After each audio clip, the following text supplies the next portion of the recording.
Le tardó considerarlo medio segundo y entonces, se dispuso a hablar. Está bien. Disculpa por no habértelo dicho. Disculpa. Interrumpió enloquecido. ¿Cómo quieres que te disculpe por una cosa de esta? Admito que yo me he equivocado en traer una mujer a la casa, pero no se compara con lo que planeas hacer tú.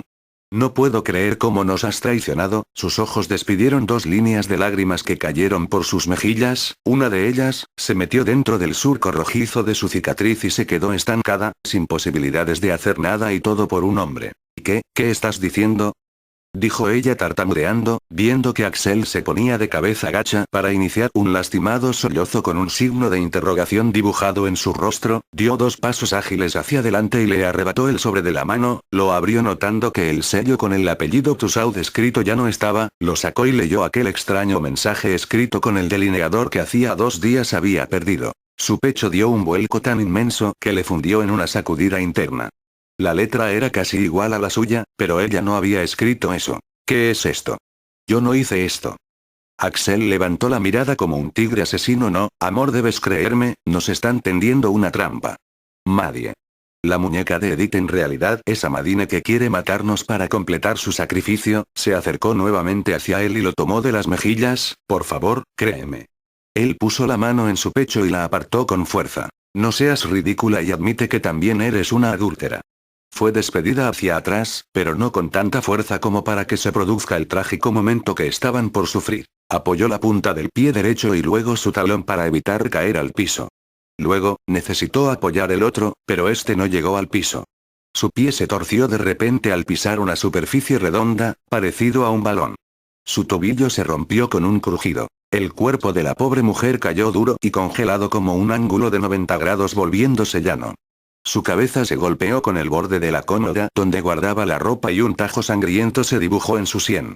Cayó sin vida y a sus pies, estaba inanimado el objeto que había pisado, no era un balón, sino una cabeza. La cabeza de la niña de plástico. Las órbitas oculares de aquel hombre nunca habían sido tan grandes. No podía creer que un simple empujón hubiese podido desencadenar tal tragedia. Sus manos estaban embarradas de un acto homicida. No, ¿qué acabo de hacer? Dijo tomándose con fuerza y locura los cabellos de su cabeza. Una vena nerviosa saltó perpendicular a su frente y se levantó sobre su piel transpirada y brillante. Maya, espetó sollozando un llanto de vidrio. No, agregó en un desespero agitado. Yo no lo hice, yo no la maté. Ella se tropezó, sí, se tropezó con el muñeco y se golpeó la cabeza. Lo que decía era cierto, pero ninguna clase de autoridad se lo creería. Hacía poco más de una semana había sido marcado de por vida en su rostro por un cuchillo que Maya había manipulado y no presentó cargos. ¿Por qué no lo hizo? Pensaría la policía, ¿será que quería hacer justicia con sus propias manos? Se veía sin salida, incapaz de poder actuar o moverse. Quedó mirando espantado el cuerpo muerto de su mujer a los pies de la cómoda, con su cabeza ensangrentada emanando como una cascada grotesca cada vez más y más sangre. Sus ojos, aunque ya no veían nada, estaban completamente abiertos, casi como los de él, mirando fúnebremente lo trágico del destino y lo oscuro de la muerte. De pronto, algo lo sacó de aquella nube maligna de la que había sido metido sin querer y lo introdujo otra vez en la nerviosa desesperación. Maddie. Gritó Edith desde afuera ingresando a su casa. La entrada principal quedaba a solo 4 metros y una puerta de la escena del crimen. Axel no sabía qué hacer. Maddie, ¿dónde estás? Preguntó entrando. Maddie, otra vez se nombraba a la maldita muñeca que había sido testigo del crimen. Axel no la había visto detrás de su esposa hasta después de fallecer. Si tan solo fuese alguien con vida, la enviaría a la cárcel, porque ambos sabemos que yo no he sido el asesino. Se dijo en su interior considerando que estaba al borde de la locura. La vena que había crecido en su frente le deformaba la cara casi tanto como su cicatriz, dentro de ella, corría su sangre homicida furiosa y vertiente como la de la cabeza de Maya. Se dio la vuelta y cerró la puerta de un golpe, ni siquiera se dio cuenta que estaba actuando, hasta parecía verse afuera de él mismo, desconociéndose como persona. Tomó con fuerza el cuerpo de Maya y lo metió bajo la cama. Gotas de su helado sudor cayeron en el ínterin. El puño de su hija golpeó la puerta. «Mamá, ¿Maddie está allí contigo?», preguntó desconociendo lo que ocurría detrás de la puerta. El atlético estado de Axel lo había beneficiado en aquel momento, solo tardó unos segundos en esconder el cuerpo de su madre. Luego, movió la cómoda hacia adelante para que ésta quede encima del charco de sangre. Respiró hondo y abrió la puerta. Edith lo vio y le causó asco verlo en ese estado. Lucía transpirado, despeinado y agitado. Pero cuando vio que tenía a la muñeca en su mano la tomó rápidamente y se olvidó del tema. Dio media vuelta y se fue de nuevo hacia la hamaca. ¿Dónde estabas? Se le escuchó decir: me dijiste que ibas al baño y terminaste en el cuarto de mamá. La palabra mamá resonó en su mente junto con otra que desde hacía varios minutos evitaba afrontar. Criminal. Pidió faltar al trabajo esa tarde por motivos de salud, confesó que no le importaba el monto de dinero que le descontarían de su sueldo el próximo mes por ello. Lo que haría en el correr del día no lo pensó mucho, estaba demasiado choqueado como para poder realizar sus acciones con claridad. Primero, esperó que su hija se duerma, tan profundamente como acostumbraba a hacerlo. Sacó del fondo de la casa una enorme hoja de plástico grueso, con la que envolvía las vigas y otros elementos que había comprado para la reformación del hogar y la llevó hacia el lugar del crimen. La colocó sobre la cama de una plaza y recostó a su esposa encima, tapándola después con una manta roja.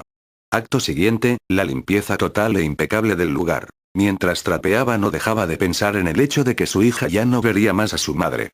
No tuvo necesidad de mentirle, por alguna razón no le había preguntado dónde se encontraba su madre que no había visto en todo el resto del día. Cada lágrima que derramaba en el piso, era eliminada con el agua enjabonada que liberaban las cuerdas del trapeador y que se mezclaba con la sangre espesa pegada en los tablones. Cuando terminó, hizo lo más difícil. Mientras todo secaba, envolvió como aún enrollado al cadáver en el plástico y con las puertas de la habitación, de la entrada y de la camioneta abiertas, se transportó con rapidez y sigilo con su mujer en los brazos, rogando a la suerte no encontrarse con Edith despierta. Cuando quiso acordar, estaba en el asiento delantero con la mano en la llave, comenzando a llevar a su esposa al río más cercano, a unos 2 kilómetros de allí.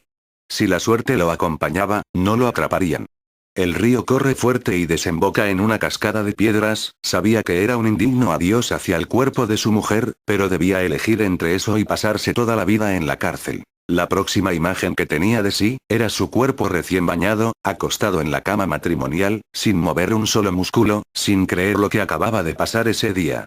No supo cuándo se durmió, pero cuando quiso acordar, el sol ya se había asomado por completo desde el frío horizonte. Se desperezó con sus párpados congelados, para él solo habían pasado unos minutos, su cuerpo no tenía muestras de sentirse descansado y necesitaba estarlo para afrontar todas las mentiras que debería formularle a la policía para no ir preso, se tomaría todo el día para pensar bien en eso y a la noche llamaría a las autoridades para anunciar la extraña desaparición de su mujer. Se sentó en la cama y abrió los ojos. Gritó del susto. El reloj casi marcaba las 8 de la mañana, era imposible que Edith ya haya despertado. Justo al lado de su cama, estaba Maddie parada, como si sus pies de plástico estuviesen clavados en el piso a través de la alfombra color roja. En la casa había un silencio que le producía un leve zumbido en sus oídos, luego se escucharon unos pasitos secos que provenían del pasillo. Era Edith. Entró a la habitación con un rostro inentendible, sus ojos lucían apagados y artificiales, como si por ellos hubiese perdido la esencia de su vida. Estaba vestida con su camisón blanco de cama y se veía media perdida. «Edith. ¿Estás bien, pequeña?», le preguntó su padre, como si en su cabeza no tuviera ningún problema por el que preocuparse. Ella no respondió al instante. Luego, bajó la cabeza hacia Maddie, quien estaba de espaldas a ella. La subió de nuevo y en el instante que iba a comenzar a hablar, le bajaron de sus narinas 2 finas y brillantes líneas de sangre que se deslizaron por sus labios y cayeron sobre la cabeza de Maddie, manchando el tul de su vestido de novia. Maddie no está vacía. Aún puedes salvarnos, dijo y salió corriendo a toda velocidad. Su padre se paró inmediatamente y salió en busca de ella. «Edith. Edith, vuelve aquí», le gritó antes de salir del cuarto, pero se detuvo en la puerta y dio un giro de 180 grados para ver de espaldas a Maddie. Maddie no está vacía. «Aún puedes salvarnos», recordó y se estremeció del miedo. «¿Qué carajo está pasando?», gritó al techo agarrándose mechones de su cuero cabelludo con tanta fuerza que los arrancó. «No, esto no es real, esa muñeca solo es juguete, un estúpido juguete». Maya no estaba en lo cierto, Edith está confundida y yo, bueno, creo que yo sí estoy loco. Todo eso lo había dicho con los ojos apretados y cuando los volvió a abrir, la muñeca estaba con la cabeza dada vuelta, mirándolo con los ojos más vivos del mundo. Axel notó que las manos de Maddie estaban manchadas de color rojo y una de ellas cargaba un lápiz, precisamente el mismo que había perdido Maya y con el que supuestamente había escrito a su amante. El estómago Axel se torció de repente y lo hizo encorvarse haciéndole escupir un vómito verde con manchones rojos de sangre que se desparramó fuera del borde de la alfombra. Su respiración era agitada, pero cuando vio la sangre, se aceleró aún más. «No nos matarás». Le gritó desquiciadamente: «No nos podrás matar, Amadine. Primero lo haré yo». Y de nuevo recordó la frase que había dicho Edith. «Madie no está vacía. Aún puedes salvarnos». Sin pensarlo dos veces, cargó la muñeca y la acostó boca arriba sobre la cama, luego la volteó, sus ojos lucían demasiado reales como para volverlos a mirar. «Bien, Edith ha dicho que no estás vacía. ¿Qué mierda llevas en tu interior, maldita puta?», le dijo destrozando el velcro para desvestirla. Descubrió su espalda y vio en su cuello la palabra Madie, más abajo, en el medio de su embés estaba escrita la frase «Ábreme si quieres vivir», y al momento en que lo leyó corrió hacia la cocina a buscar el cuchillo más grande. Sin piedad alguna, penetró aquel plástico como a un trozo de carne muerta y le hizo un tajo que recorrió su espalda, lo abrió y halló en el interior un sobre pequeño, de apariencia exacta al que había encontrado hacía 20 horas, con la diferencia que este estaba bloqueado con un sello rectangular con el apellido Tussaud escrito. Lo abrió desesperadamente y leyó lanzando de su boca sucia de vómito, un gemido de horror que no cesaba. «Mis queridos malaventurados, no lo tomen de manera personal todas las desdichas que le he hecho pasar. No quería hacerles sufrir, pero no podré revivir plenamente si no entrego antes de tiempo los 3 cuerpos necesarios. Aún así, si estás en contra de mis planes, te doy el permiso para que continúes tu vida en paz. Simplemente debes enterrar mi cuerpo de plástico, aquel que tome prestado para realizarlo todo, y entiérralo bajo una de las higueras en un agujero profundo y grande como para poner un humano, solo de esta forma mi alma descansará en paz y ya no podré volver al mundo real. Mis dioses son deidades muy generosas con los humanos y aún en contra de mi voluntad, me han obligados a decirles la solución a su problema, pero recuerda, solo podrás lograrlo si todavía no han muerto 2 de ustedes». Axel no sabía si en ese momento debía gritar de felicidad o entregarse al terror que corría por sus venas y que hacían que su pecho estalle en latidos. Agarró a la muñeca de los pelos, corrió como un felino africano hacia el fondo de su casa para tomar una pala de excavación. Afuera caía un rocío invernal, pero a Axel ni siquiera se le pasó por la cabeza abrigarse. Atravesó nuevamente la casa, esta vez su meta era el frente hacia la higuera más cercana, tenía ambas manos ocupadas y en su mente yacía la pregunta: ¿dónde está Edith?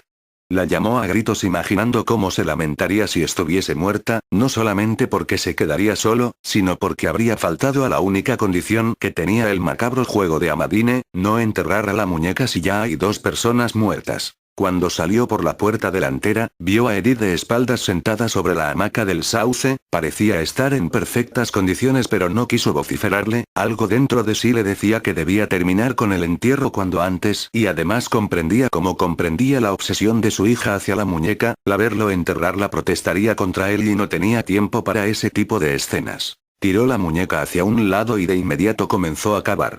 Al hacerlo, Edith se dio cuenta de lo que hacía y se acercó a él, inexplicablemente no levantó queja alguna, permaneció callada todo el tiempo salvo 3 o 4 veces en donde tosía y le sangraban las narices, en esos momentos era en los que Axel más se apresuraba. Por suerte, la tierra estaba húmeda por el abundante rocío que la había ablandado, entonces no tardó mucho tiempo en cavar el gran pozo. Cuando terminó, no pudo evitar largar una aturdidora carcajada cuyo aullido demente torció del miedo hasta a las higueras. Agarró del pelo a la muñeca que había permanecido inmóvil todo el tiempo y la arrojó adentro. «Ahí tienes tu maldito pozo, hija de puta. Ahora déjanos en paz», le exclamó. Cargó un montón de tierra con la pala y comenzó a llenar el pozo, pero algo lo detuvo. Sintió un dolor indescriptible en su espalda, algo frío y filoso lo había atravesado de atrás, percibió que sus pulmones le ardían pero al mismo tiempo sentía congelado el resto de su cuerpo. Tosió una vez y de su boca saltó un chorro de sangre, su respiración ahora había alcanzado el punto máximo de agitación y cada vez le costaba más tomar aire. Edith retiró el cuchillo que había clavado en la espalda de su padre y soltó una risita al mismo tiempo que éste caía al pozo.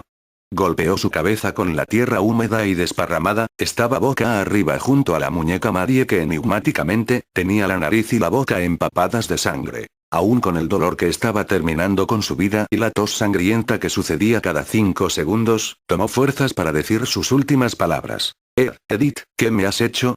La niña se rió nuevamente y agarró la pala del piso, luego habló. Edith. Largó una carcajada malvada. Este ya no es el cuerpo de tu hija. Ella ahora está muerta, justo a tu lado. Axel le dio un vistazo a la muñeca y en un esfuerzo de llorar, una corriente de dolor le hizo retorcer su cuerpo. La niña siguió hablando. Lo más gracioso de todo es que yo solo te he matado a ti, pero tú has matado a toda tu familia, accidentalmente, pero en fin, los has matado a todos.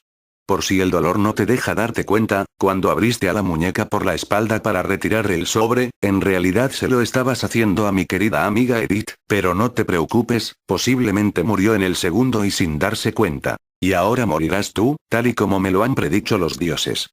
En ese momento, Axel dejó de respirar y el viento furioso. El viento de mal, sopló por toda la casa. Ya he entregado mis 3 ofrendas, ya los he sacrificado y ahora, estoy nuevamente viva.